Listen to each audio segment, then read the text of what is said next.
Yo, my stream got cut. Oh no, my stream got cut. Oh man, thank you if you were tuning in. What I'll do is I'll combine those two. Oh man, I don't know what happened. Maybe I hit the wrong button. Shit. All right. Anyway, I'm gonna just pick up and now what I'll do is I'll combine the two in my editing.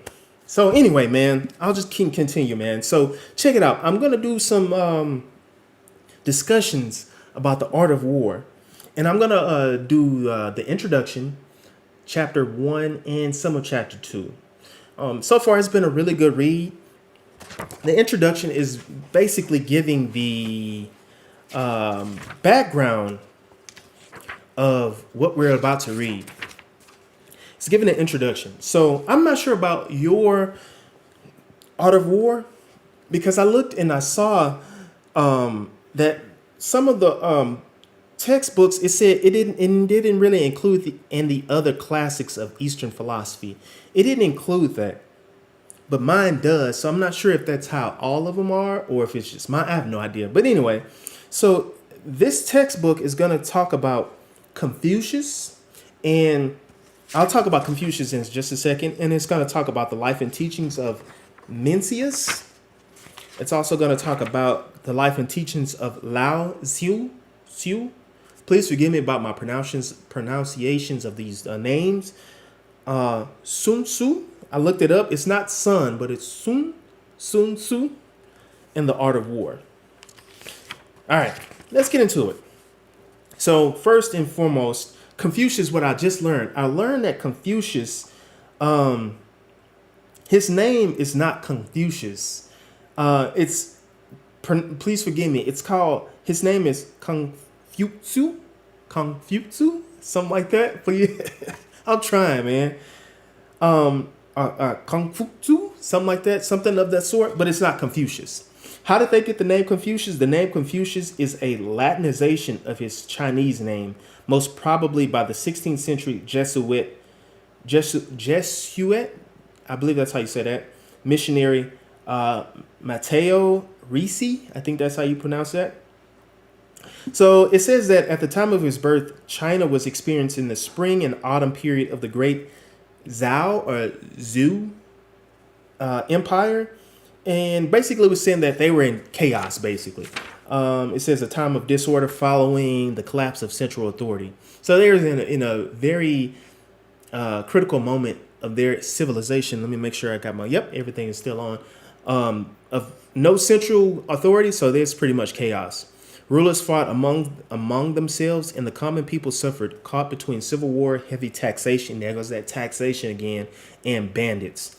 So here he comes along, Confucius, and you have his philosophy, if you will, in this time of turmoil for the country. I just want to read one thing. One thing that I found was pretty awesome about Confucius. It says for centuries, the Confucian exam system was the means to upward mobility in imperial China. So this dude had a lot of influence in this country, man. Passing the test and acquired status and salary required mastering a canon of books and being able to reiterate their ideas in such forms as the eight-legged essay. So, man, this guy here, man, I mean, his philosophy was powerful, man, for their country, especially in their time of their turmoil. One thing that I also highlighted, it says, if one wants to understand Chinese culture and thought, and thus understand a rising power in our modern world, then these texts must likewise be understood. They contain values, strategies, and ways of reasoning. They are the DNA of a culture. To know the future, we must understand the past. I was like, damn, that's crazy. These teachings can help me understand the Chinese culture and thought. I was like, wow, that's crazy. Now, here's something. Let me ask you something. What is our DNA? Here in the United States, what is our DNA? If someone wanted to study our culture, where would they go to? We have museums, but what would be a text of philosophies what would be ours? I thought about that. I was like, damn, do we have something like that for our country where if you were from another country and you wanted to understand the philosophy and the culture of our country, what would you go to? What text will we go to? I don't think we have that. I think that is sad. If I am correct and we do not have that, that is a threat. That is a weakening of our country. That we don't have anything or DNA, something that someone can say, hey, this is something you can grasp to deeply understand our culture. I don't know, man. That's sad, brother. It says the first thing that we must do to rid ourselves of Western ideas about the nature of this thought system, Confucianism and Taoism are not religions in the way that are understood in the West. So I was like, damn, do I look at Confucianism or Confucianism as a religion? I don't know if I looked at it as a religion until now. Now I realize that it's a philosophy, but I really didn't know. I heard the name, but I really didn't know much about Confucius. So my first degree, I got it from Texas Southern University. As I graduated in May of 2014. I believe they were implementing a Confucius program, Chinese program, in their language department, I believe it was. I can't remember. It's been 11 years. Yeah, that's 2014. Yeah, it's been 11 years since I had been on the campus and just, yeah. Anyway, so I don't know if they still had that program, but then I heard some negative things, not about the program, but I was hearing that these programs were I don't want to say camps, but there was a lot of what's the word I'm looking for? Intrusion, if we will. There was the spying. There was some spying involved. I can't remember. Please don't forgive quote me on this. I'm just trying to go off my memory. I think there was some sort of spying involved with the Chinese government in these programs. I don't know how accurate that is. I would have to do more research, and if you want me to do some research on that, I can. But I think it was something of that nature, and I don't know if the program is still there. So that could be it. I have no idea. But yeah, man. They talk about a few other things during this time when Confucius was becoming one and developing his philosophy within the society. It says at the time there was no emperor. Rather, the region that would become China was composed of petty states, each ruled by its own king. In some ways, it was comparable to the disorder of the European Middle Ages that followed the collapse of the Roman Empire. That's pretty deep, man. Wow. They were going through it, man. Let me go to some more things that about Confucius that I highlighted it. It says that we can perhaps gain a truer picture by looking at the gist of what Confucius says. First, he was strongly conservative in his outlook and admiring the virtues of the Zhou or Zhu. It's Zhou. I did not have time to look that word up. It was so many words and things I wanted to look up, and I did look up, and I was, man, okay. And it's just so much. But yes, that is the word. So he was they're saying that he was strongly conservative. So I don't know if that was beneficial. I have no idea, but it worked because his philosophy lives on, if you will. His governing philosophy, placed great emphasis on hierarchy, morality, and proper relations. Okay, so he put emphasis on hierarchy. I can understand that. That's something I can understand because there's hierarchy.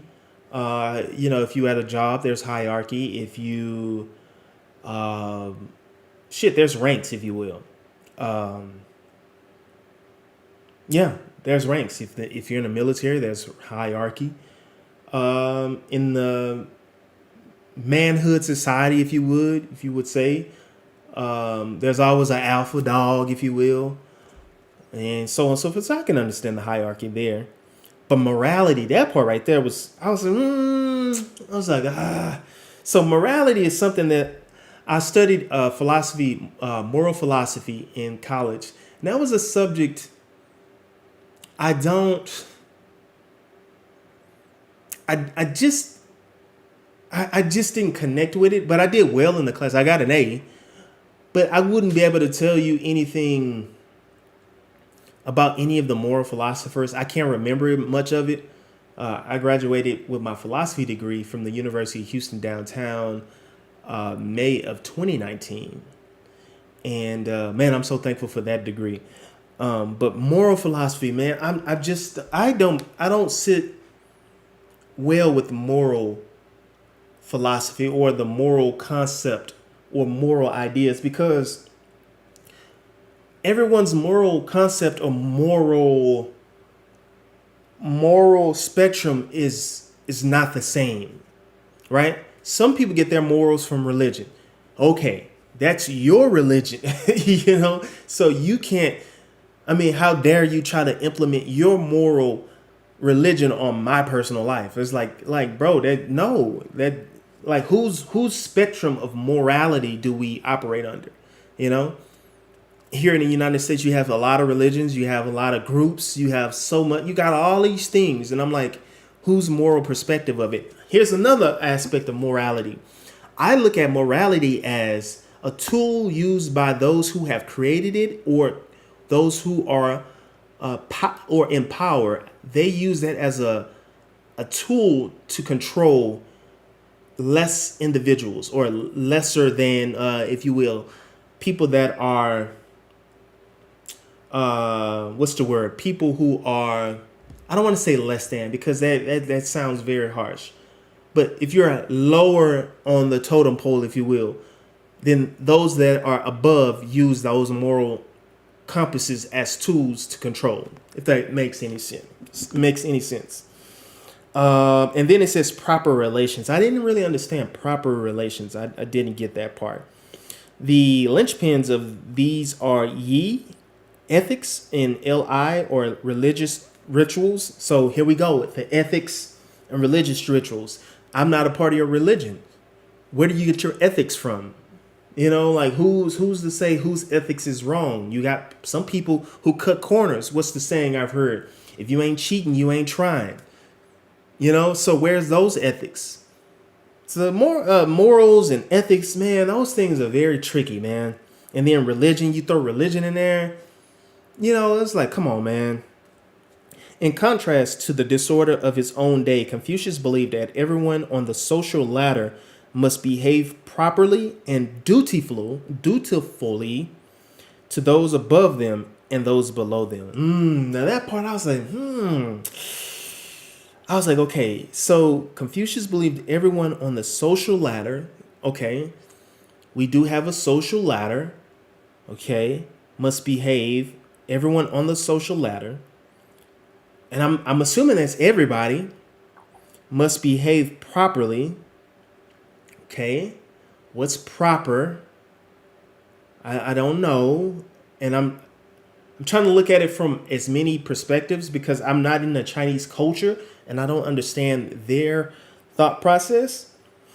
But I'm also trying to use this for my personal life and how to operate in my society, I guess you could say. So I don't know how to look at that, because you can say,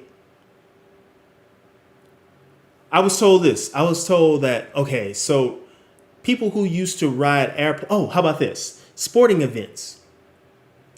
I was told that back in the day, you know, when people used to go to sporting events, they used to wear suits and everything like that.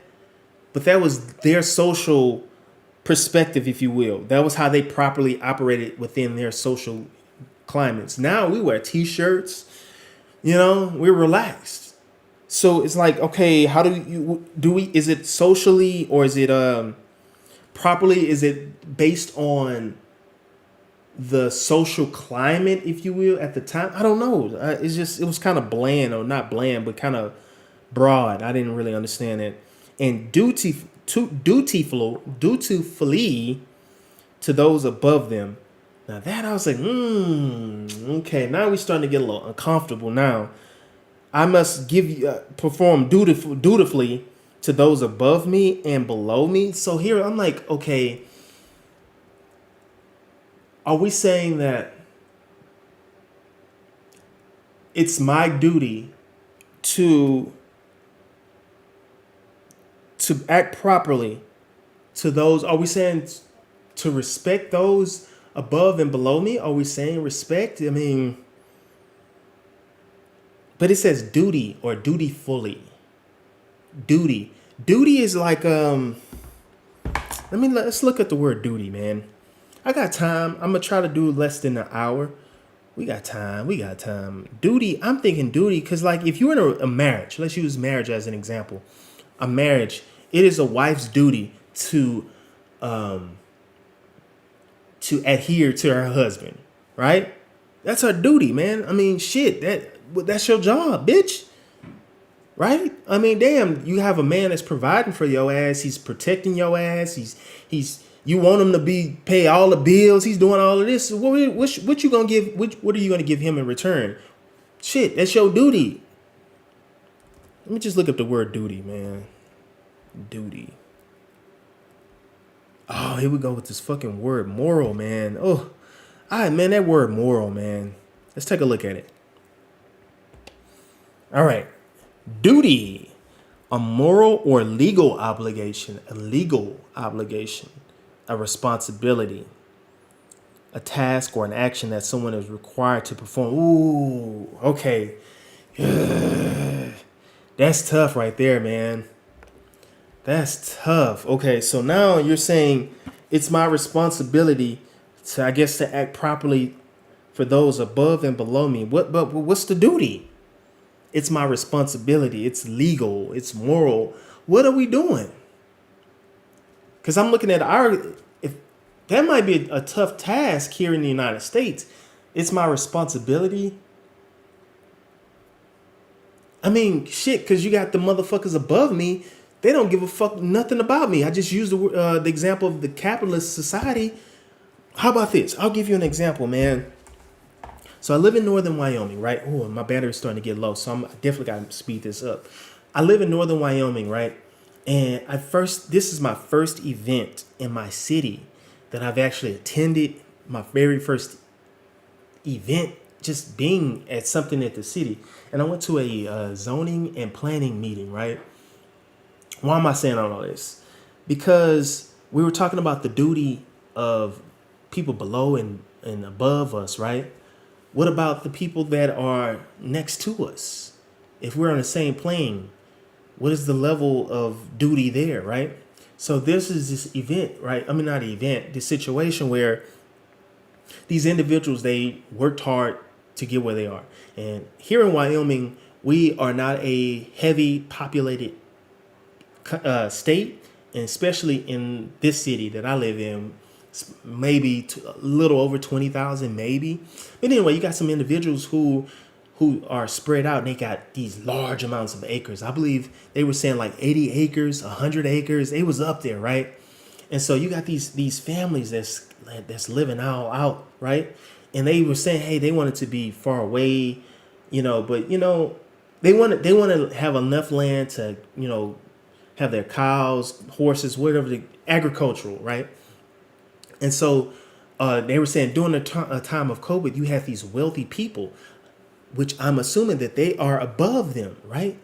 The wealthy, because they kept saying wealthy. These wealthy individuals came from, I think they said Maryland. And these wealthy people came in during COVID in their area, and they bought up all this land, right? And from my understanding, the city here, they made this, I don't want to say ordinance, but I don't know if it was a law or not, but there was some sort of understanding. Let me say it that way. There was an understanding that the land that they had, the individuals out there, they purchased all this land, that this land was for those individuals who wanted their space away from people, if you will. It was agricultural. This land is for agricultural purposes. You have all this land, right? So then you got these rich folks come in from wherever, right? And they buy this land. And so the residents in that area, they were like, yo, these people didn't buy this land to stay. They were trying to buy it to make a profit. So the house didn't sell. And so the house didn't sell. So what they did was, let's say it was 100 acres. So they divided it maybe, I think it was maybe 80 acres. Anyway, it was a large amount. So they divided it and put another house on the land, right?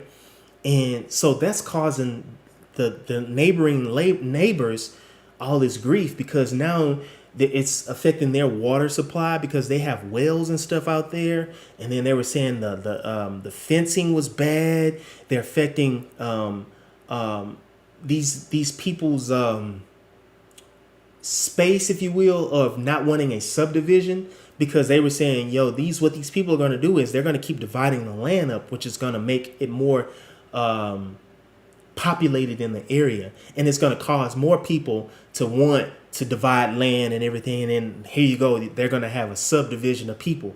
And they were like, yo, this is going to cost. They were saying, they were laying it out. They were like, yo, this is costing already.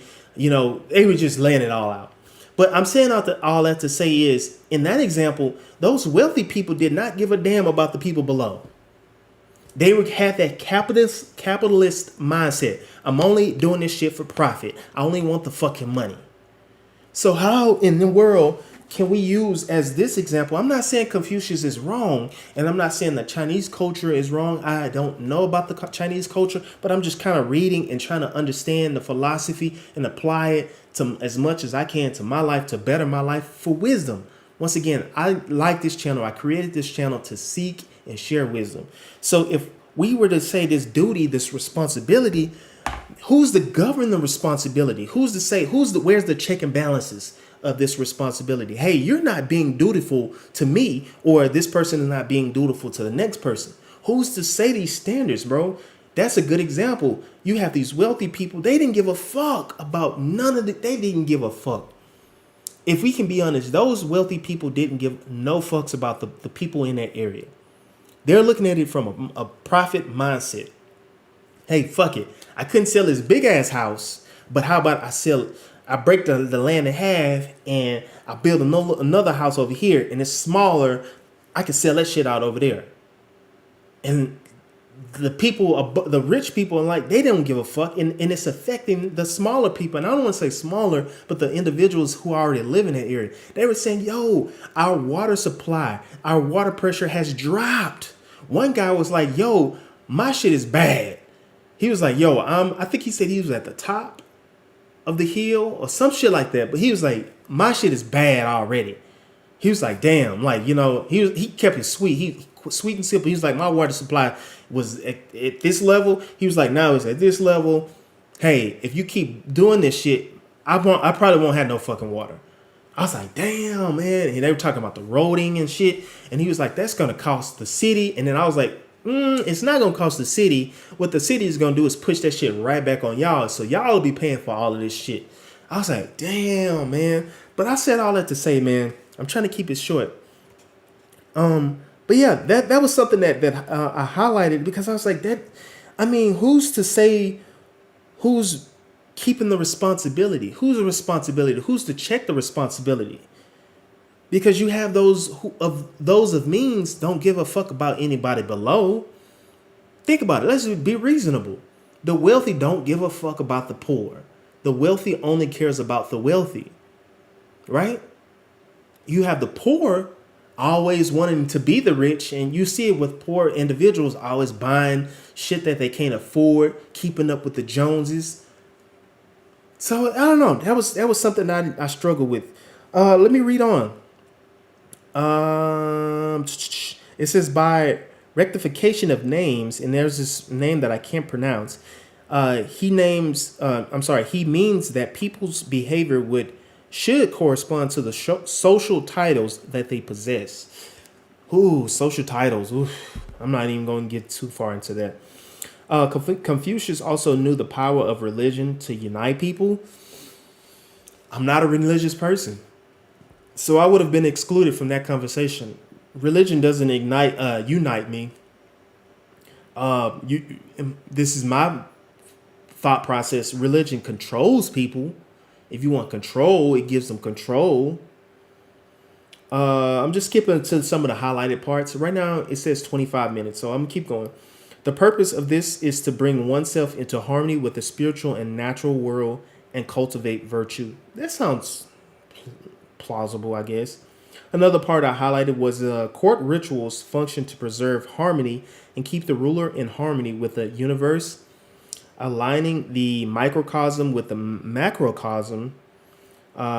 Divination, I believe that's how you pronounce that. I'm assuming that's like the divine. Astrological observation, music, etc., are all intended to reinforce this relationship. That's something I highlighted. Most of all, Confucius is deeply humanistic. Humanistic. I did look up that term. I forgot what it meant. Please forgive me. People are teachable and perfectible, and it falls upon all of us to improve one another. That's yeah, but everyone doesn't give a fuck, you know. So, I mean, let's just be honest. You know, Everyone's intent is not to improve each other. What does they say? Crabs in a bucket mentality. In his teachings, Confucius emphasizes the cultivated junzi, or which means the superior man or gentleman, who exercises humility and ren or loving kindness rather than inflicting corporal punishments. This word malefactors, I believe that's how you pronounce it, should be encouraged toward goodness by positive examples. That sounds nice. That seems feasible. But how often will that be? I mean, we're dealing with humans. Next, let's say we talk about the life and teachings of Mencius. Mencius, that's another name here. I never before this. I never heard of Mencius, and this is something new. So in the future readings, I'll learn more about Mencius. Mencius, his real name is Mingxi. Mingxi. He was a follower of Confucius who lived about a century after the latter's death. Like Confucius' name, Mencius is a Latinization by 17th century Jesuits. I don't know much about Jesuits. The first time I came across that word was maybe 2018, and I was applying to some schools, and I saw that name, Jesuit. Jesuit. Please forgive me. Another part that I highlighted, it says, ultimately, he was disappointed. The rulers of his time failed to live up to his ideals, and he retired disappointed.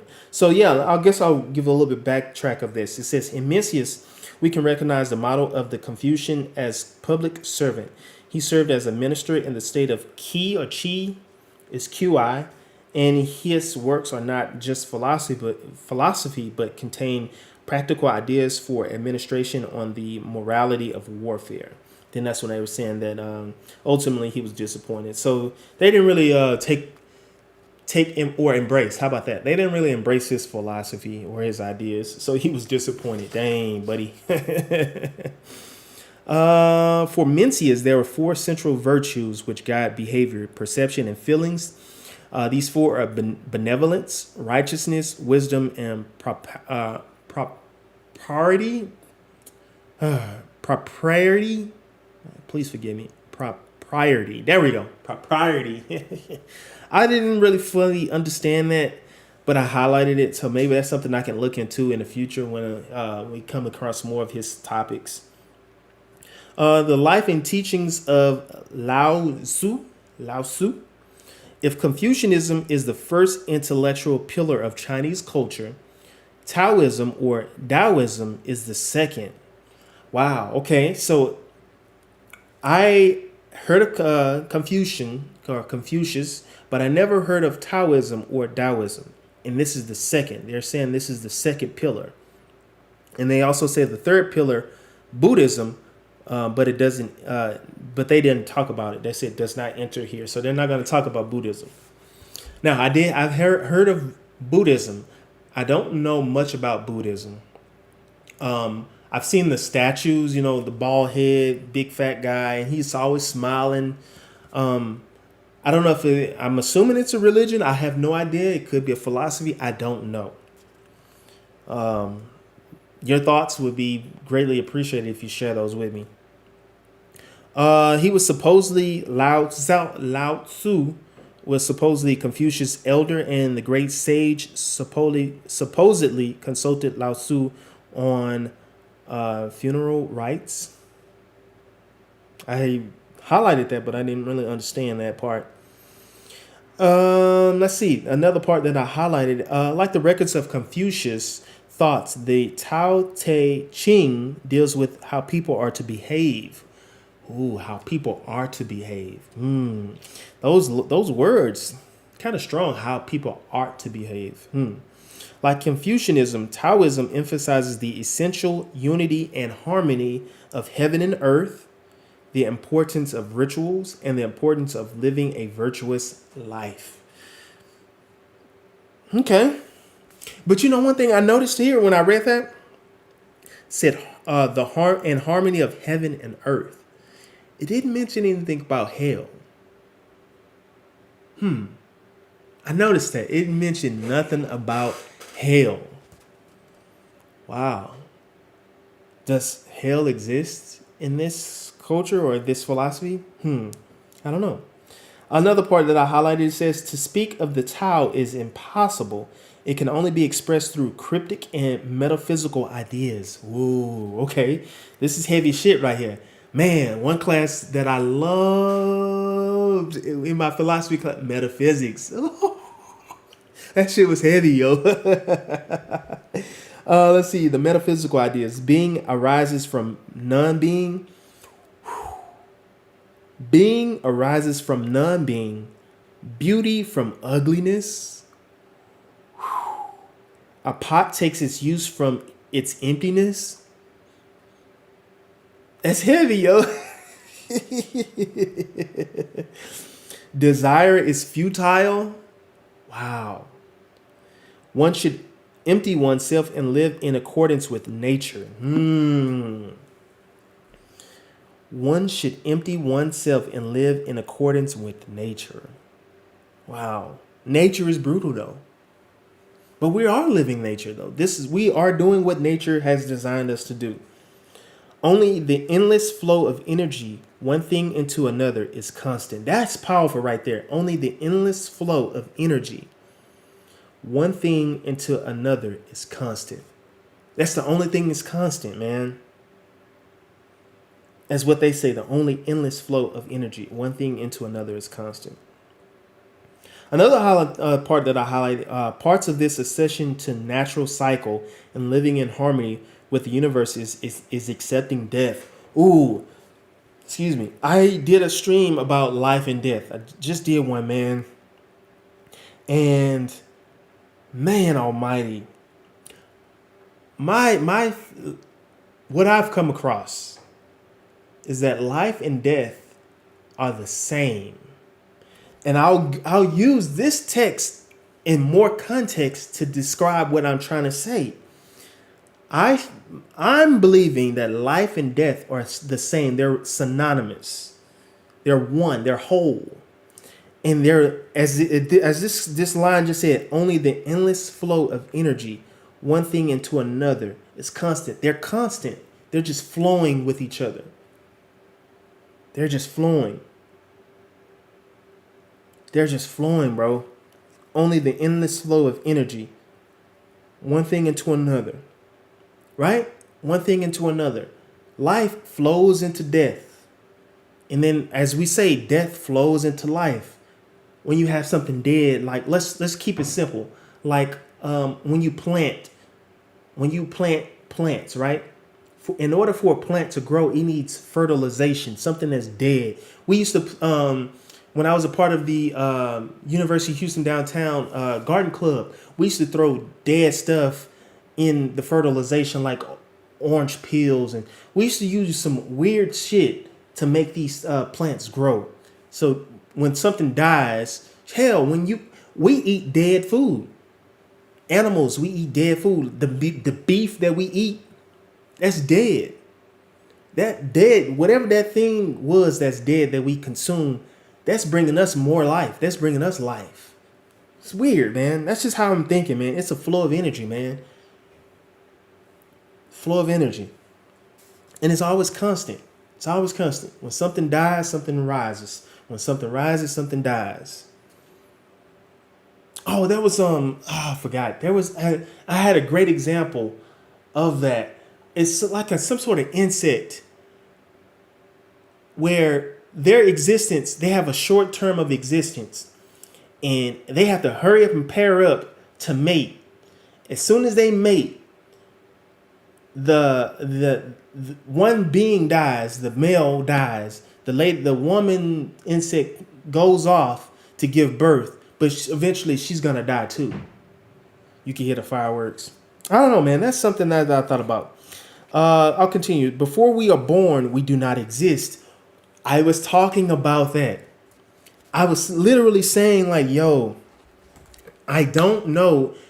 The reason why I combined the two in the first place, life and death, is because I was like, yo, I don't understand life and I don't understand death. And I was like, yo, though, they're the same. I gave more definitions in the past. So, I mean, if you want to check that stream out, please feel free to check it out. But here, this even furthers my thought process. Before we are born, we do not exist. And I was like, yo, are we saying that when I was a sperm in my dad's nutsack, I was like, are we saying that I was alive, or are we saying I'm dead, non-existent? What are we saying, right?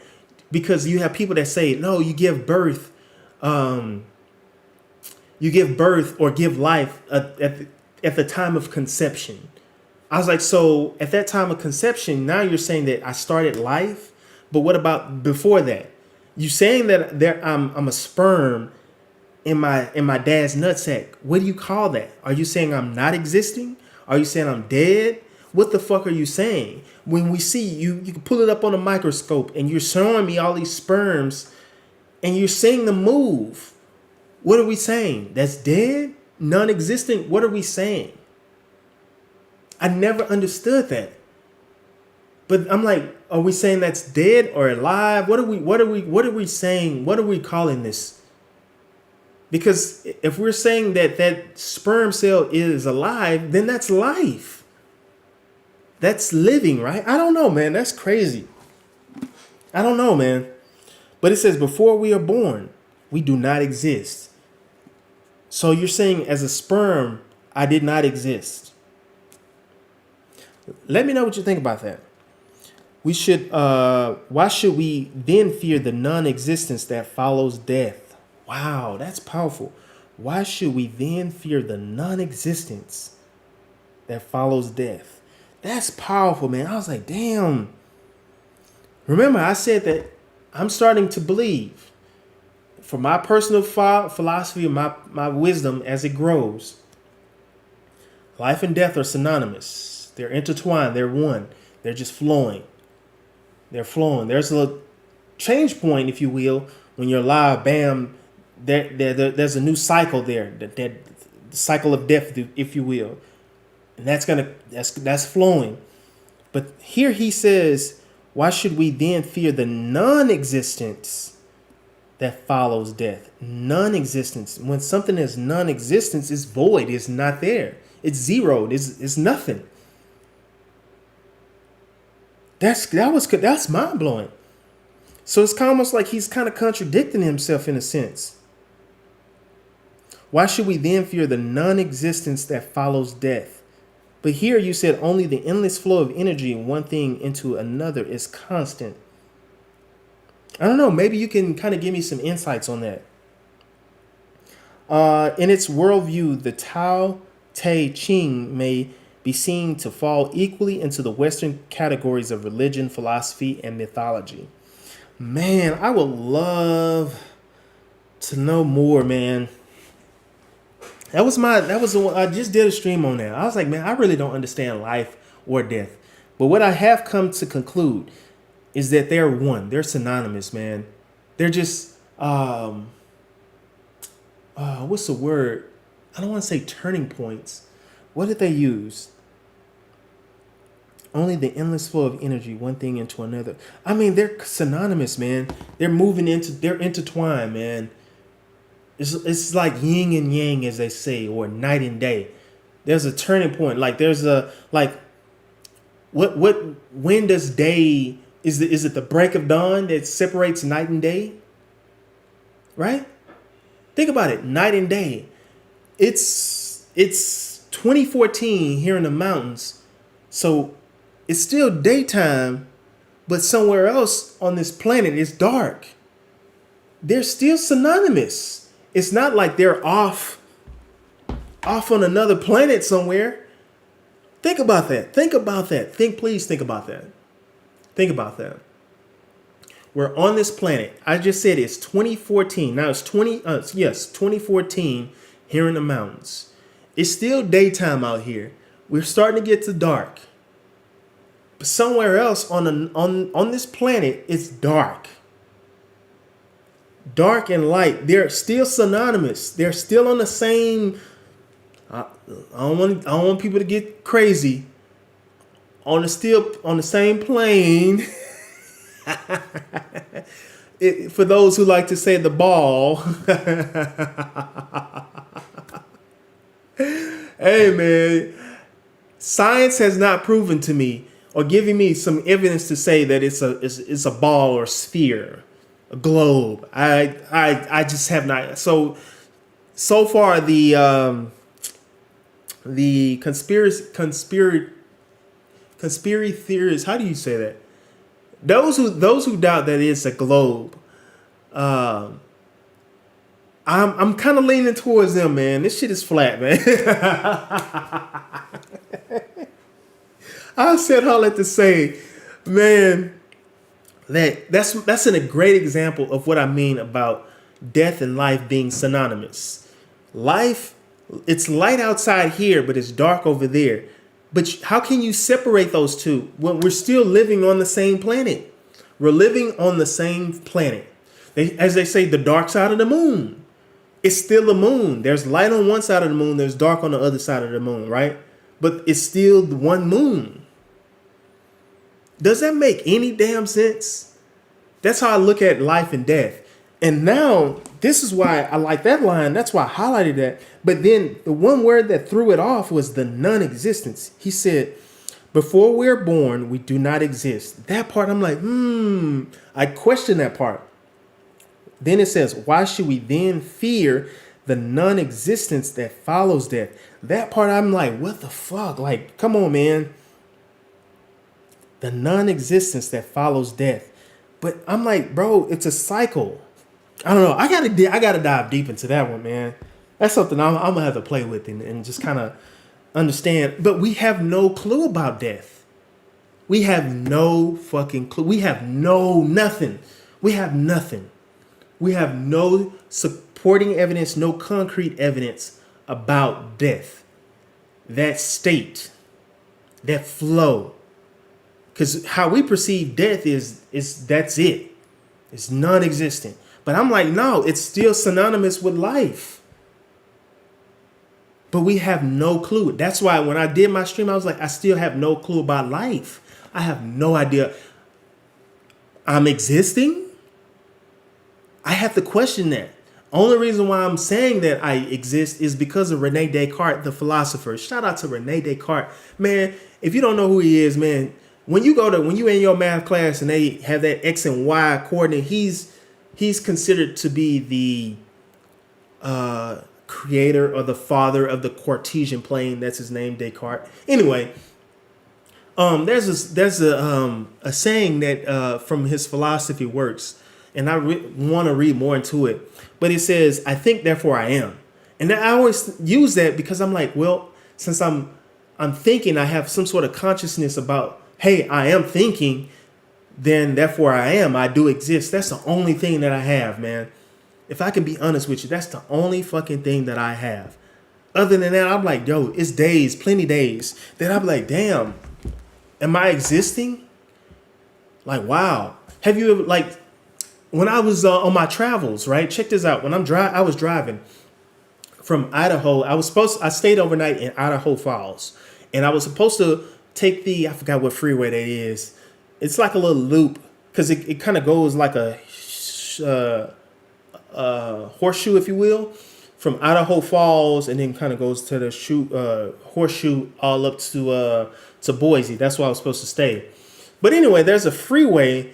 If you just keep going straight down, you'll hit Utah, and you'll eventually get to Salt Lake City. So I've traveled that path before. I told you I'm a railroader, and there was a point in time where I had to chase work, and I chased work all the way in Arizona, right? And I was headed to California too. Anyway, and I was close to Nevada, or getting close to, I believe it's, I forgot the city. Anyway, that route, I'm familiar with that route. But I was like, well, I won't, go straight. I already know how to do it. So I turned my GPS off, and I was like, it's just a horseshoe. And I think it's the 25, maybe the 15. Anyway, so I'm driving, and I'm just driving.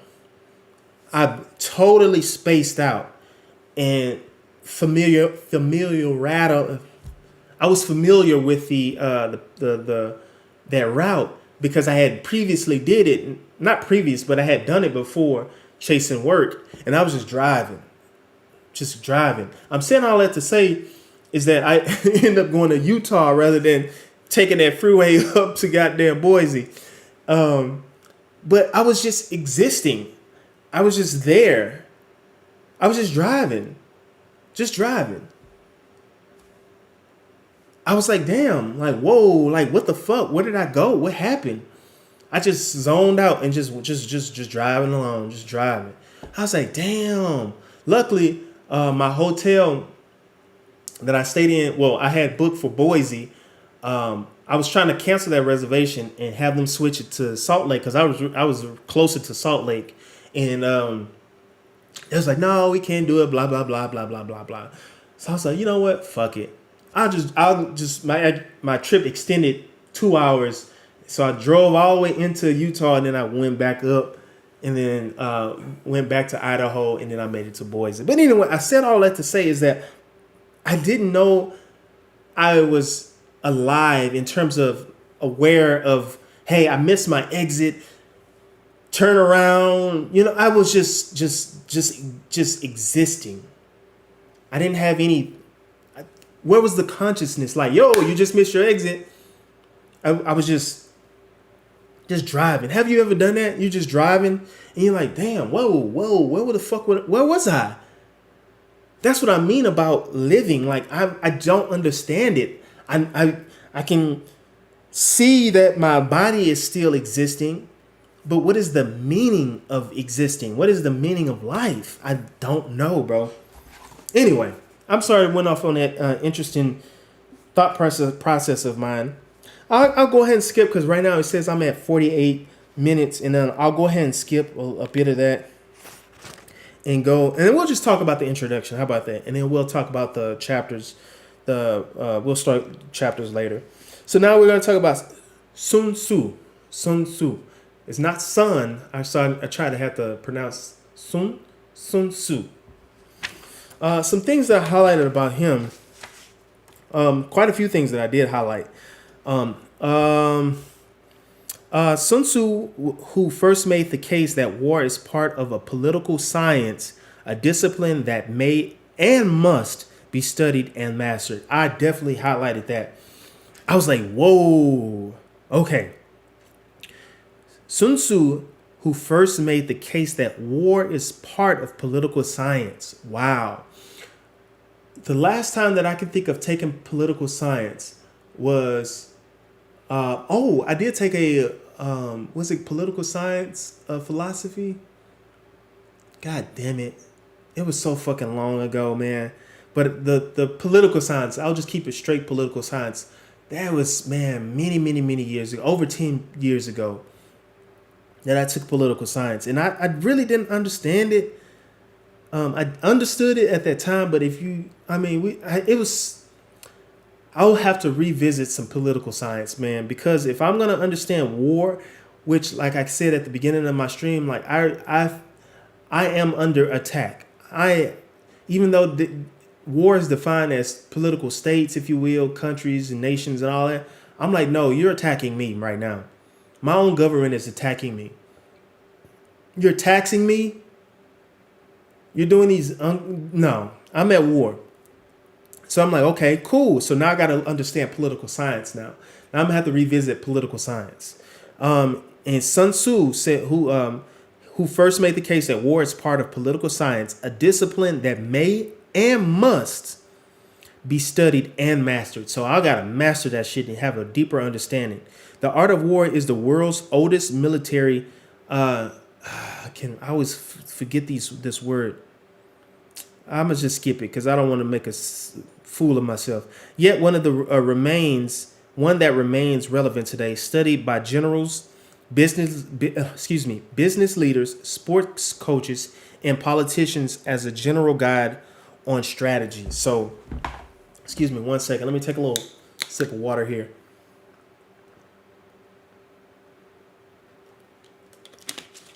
I'm gonna try to keep the stream short. My battery is starting to run super low. I thought that was really amazing that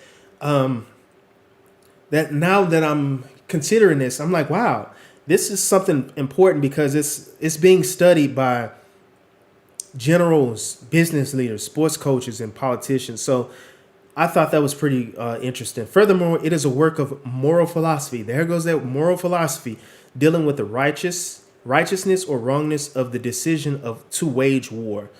Okay. As well as the proper and moral way to conduct war, what we would call casus belli and jus in bello. One thing, there was a quick story that, about Sun Tzu, his character. There was I forgot the king's name, but there was a king who tested his character, and this is something I'm gonna have to, I guess, establish myself. The story goes like this: there was a king. I guess he wanted to. He wanted to hire Sun Tzu as a general, right? So the king says, "Okay, cool. I'm gonna give you my concubine, my harem, and I want you to control them, right?" And so Sun Tzu, he takes them, and it says they were. There was 180 of the king's harems, right? So what the Sun Tzu did was he divided them. He took half here, took half there. And he took the king's favorites of the two groups and made them like the leader of that group, right? And so Sun Tzu, he gave them directions on what he wanted them to do. And so the women, what they did was they just laughed. So he gave them an order, and he gave them instructions, and he gave the command, and then they laughed at him, right? And so Sun Tzu says, if they didn't understand the first time, he was like, it's my fault that they didn't understand. So he was like, I need to give them clear definitions so that they can understand, right? So then he says, all right, he gives them clear instructions that they understand what the instructions are and what is asked of them, right? So he gives them the command again.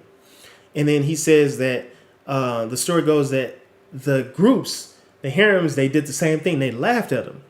So he was saying, so now that I gave clear instructions and you didn't follow, you've just disobeyed me, right? And so what he did was he was saying that it wasn't a miscommunication on my part, the general's part. He's saying there's a miscommunication on the group leader's part. So what he did was he had those two women, the group leaders, killed them bitches, right? And I highlighted a special part. It said over the king's protest. So the king didn't want this shit. But I was like, hey, king, you gave him total authority over these concubines. You gave him the authority.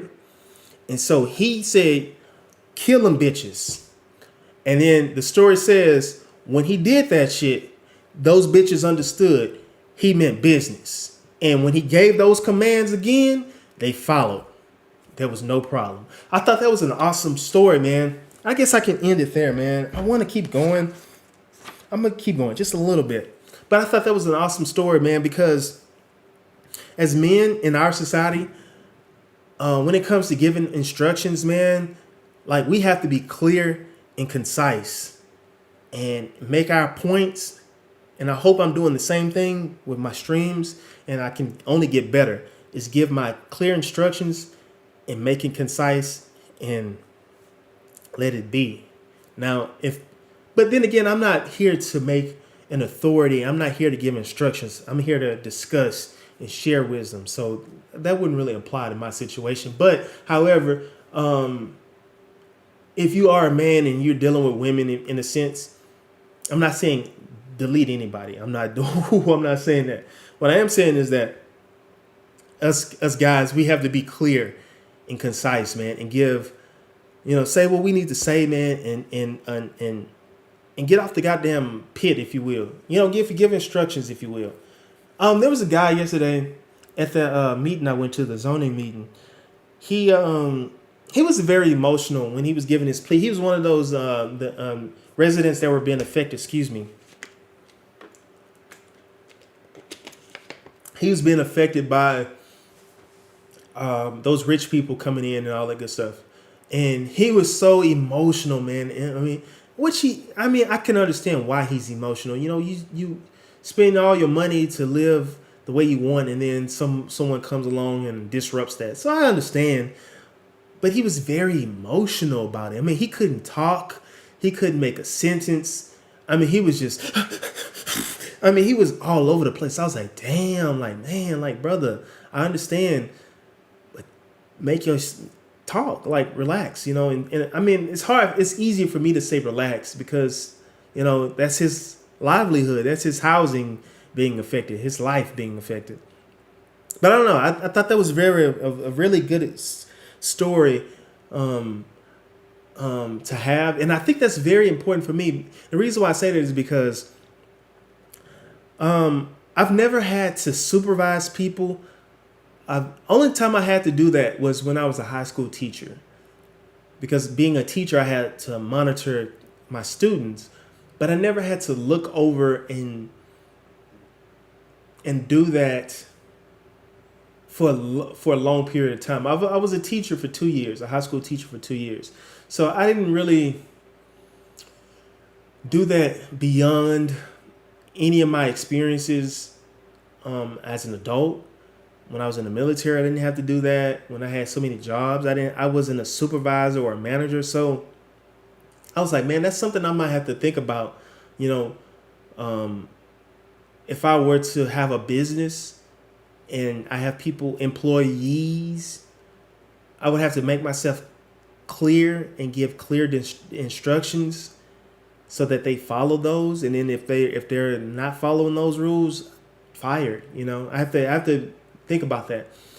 I'm hoping I don't have to be a business person in terms of having businesses. I hope not, because I want to do something different in terms of investing. But we'll see. I don't know how that works out.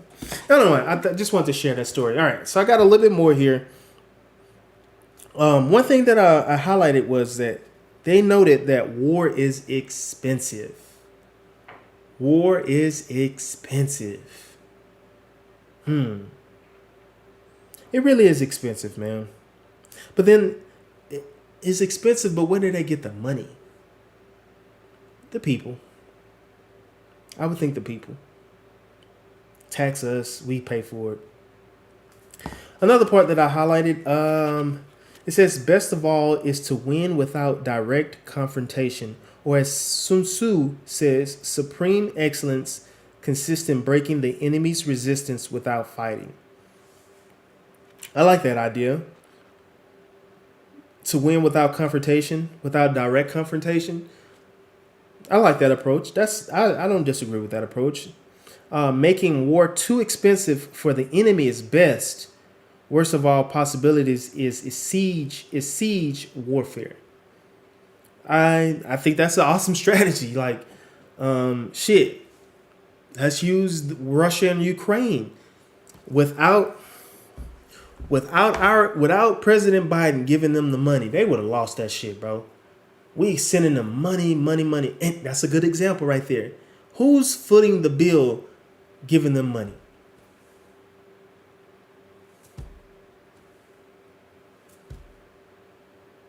That sucks, man. That sucks, bro. Now, from my understanding, there was some sneaky stuff happening. We're supposedly sending the money there for their war. But they weren't really getting that money. Allegedly. Allegedly, they were not getting that money, or at least all of it. So if they were supposed to get X amount of dollars, they wasn't getting the full X. Somehow, from allegedly, the money was getting funneled back to the United States. All on the fucking taxpayers' dollar. Making war too expensive for the enemy is best, man. I think that's that. I mean, I think if I understand what was happening, man, or is happening, is that hey, Russia's playing a different game. You know what I'm saying? Like making that shit expensive for Ukraine, so they need the money. Anyway, let's see another part that I highlighted, and we'll end it in just a bit because I'll make this the last page. Oh, I got another little piece here. Another part, it says moral weakness, anger, impatience, cowardice, even over solicitousness of the welfare of one's troops will lead to military weakness. I thought that was important. I was like, yeah. But when they said moral weakness, though, I was like, why'd you have to use the word moral? Like, that word moral, man. But I definitely highlighted this part. To Sun Tzu, the ideal general is also the ideal junzi. If you know the enemy and know yourself, you need not fear the result of 100 battles. That's pretty deep, man. If you know the enemy and you know yourself, you need not fear the result of 100 battles. If you know yourself, but not the enemy, for every victory gained, you will also suffer a defeat. Wow. So if you know yourself and you don't know the enemy, you're going to win, but you're also going to lose. You're going to suffer a defeat. Wow. If you know neither your enemy nor yourself, you will succumb in every battle. That's something I was like, damn, man. I'm still learning myself. I'm still learning myself, and I don't know the enemy. I don't know the enemy, man. It sounds crazy when I say that shit, man. I'm still learning myself, man, because there's so much wealth of knowledge that I have not had. Remember, I come from a public school institution. Trash. I come from that. Public schools, man, once again. Trash. Trash, man. Public schools are trash, man. So I didn't have enough. I didn't have proper education. And then I didn't have a strong family background. Man, I'm from H-Town, South Side, South Park, man. That's not a place where one can develop and grow and know self, especially a man, a male. That's not a place, man. That's not a place where you can grow and become a man and discover who you are and your purpose and so on and so forth.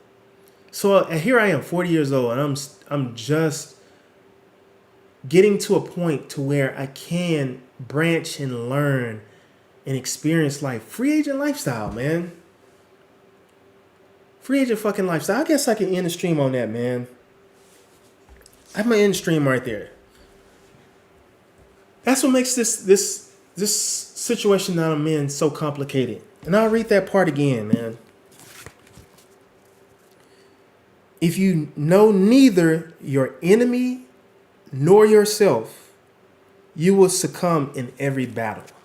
And I think that's why I'm stressing at this point in my life in terms of this AI, because we are now in a new era of life, if you will.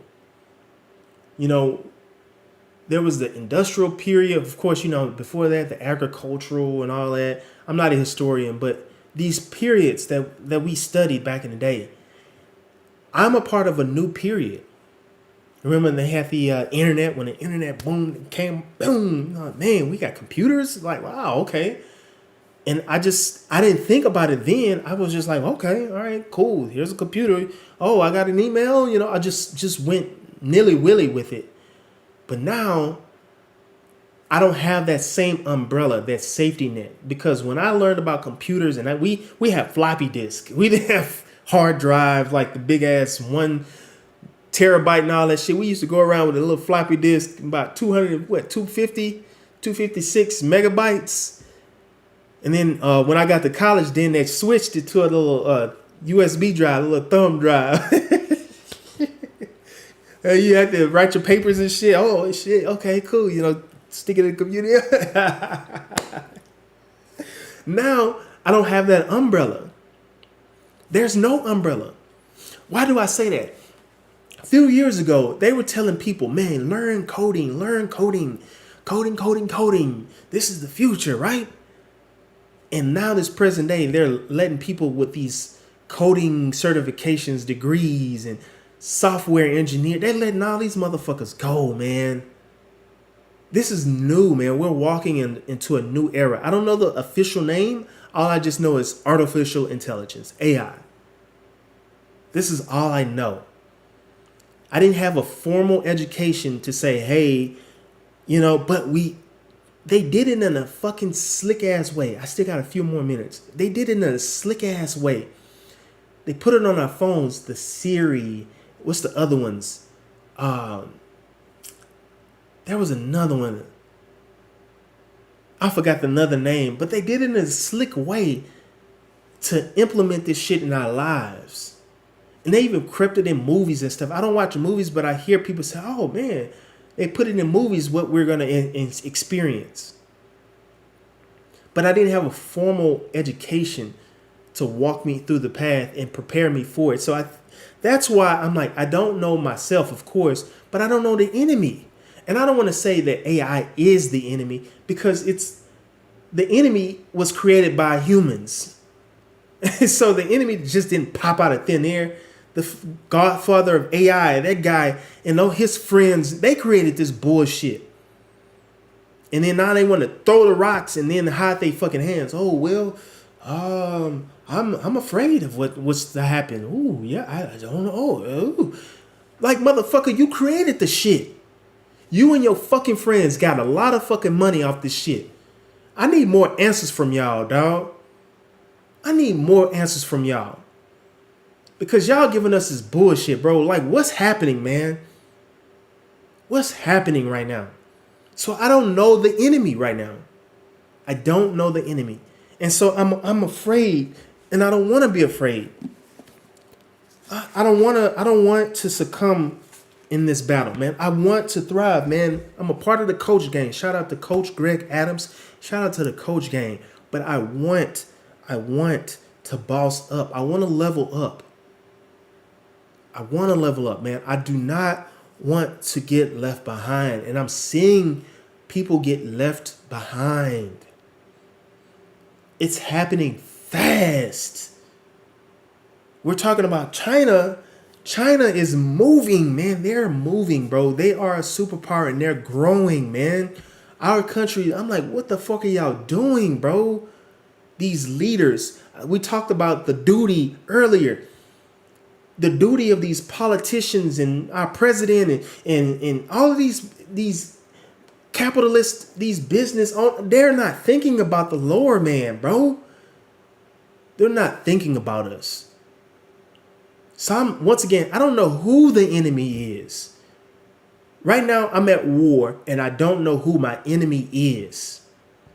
I'm not going to say it's AI because I'm thinking I'm going to have to use AI to get me to where I need to be, to the next level, to boss up. I just don't know how. I'm still learning. I'm seeing it, but then I got to start trying shit, man. Because I can't depend on the railroad, blue collar work. I can't depend on the old fashioned way of life to succeed, man. That shit is old, bro. That's the old way. When I was driving, I was like, bro, I'm seeing all these land and I'm seeing cows. I see horses. I remember back in the day, you remember they used to show movies with them riding on horses to get from one place to another, and they used to ride all. They used to ride long distances, man. I was in Oregon, the Lewis and Clark expedition. Like, man, these people had what was it, the not the Oregon Trail, the Trail of Tears and all of these things, man. Even like in Texas, they probably still do have these things called trail rides. These people used to ride horse and buggy to these long distances.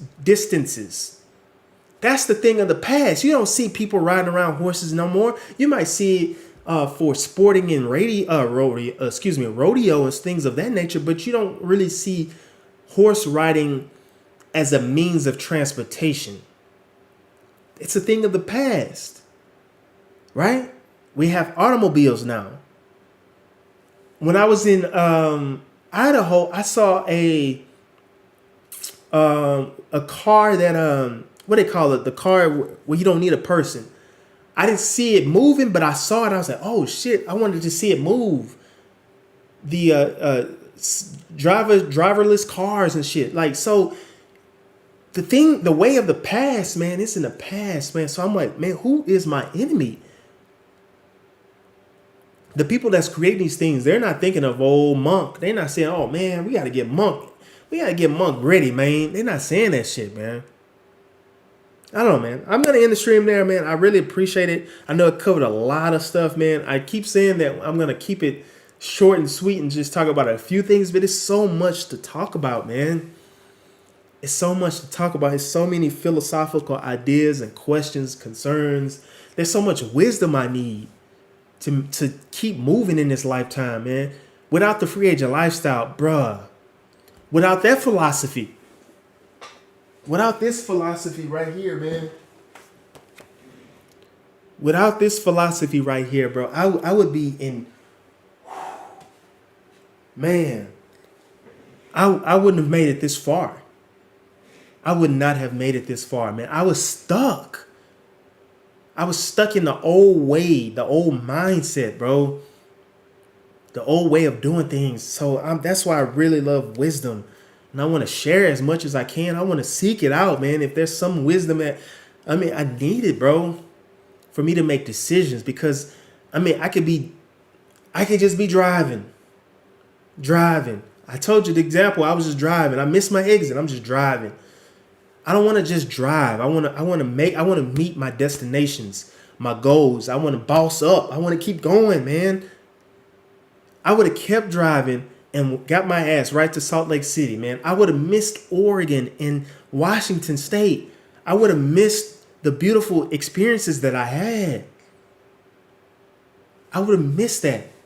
And I don't want to miss this, man. I don't want to miss my opportunities. I want to boss up. And I know the opportunities are there, man. I got to get to it, man. I have to get to it. Man, I appreciate you for tuning in. I'm going to combine those two streams. This stream, because I think I hit the wrong button and I ended my stream. So I will combine those two. I will do so, man. Once YouTube allows me to download them, and then I'll combine them. Man, I really appreciate you for tuning in. I really appreciate that, man. Hit the like button, man. Send me some comments, man. Holla back, man. You can holler back at your boy. And if you have not done so, go ahead and subscribe, man. That's the only way we can keep. Well, it's not the only way, because I'm gonna keep going regardless. This is my outlet, man. This is the only outlet I have. I'm not in school anymore, so I don't have class to sit here and share ideas and bounce them off each other. I don't have that. This is all I have, man. This is all I have. So I'm gonna use this shit to maximize as much as I can. So I'm here, man. I don't have any plans to travel anytime soon. I don't have any plans, but who knows, man. Man, as always, peace, man. I gotta have peace of mind for myself. Peace of mind, have peace of mind. It's crazy out here. It's crazy out here, baby. It's crazy. And be kind to yourself out here, man. Be fucking kind to yourself. I'm gonna end the stream, all right? As always, peace. Just let me eat you one time. You gonna sleep for 3 days, my baby. I'm gonna make you cry. How you gonna show us? Ay, ay, ay!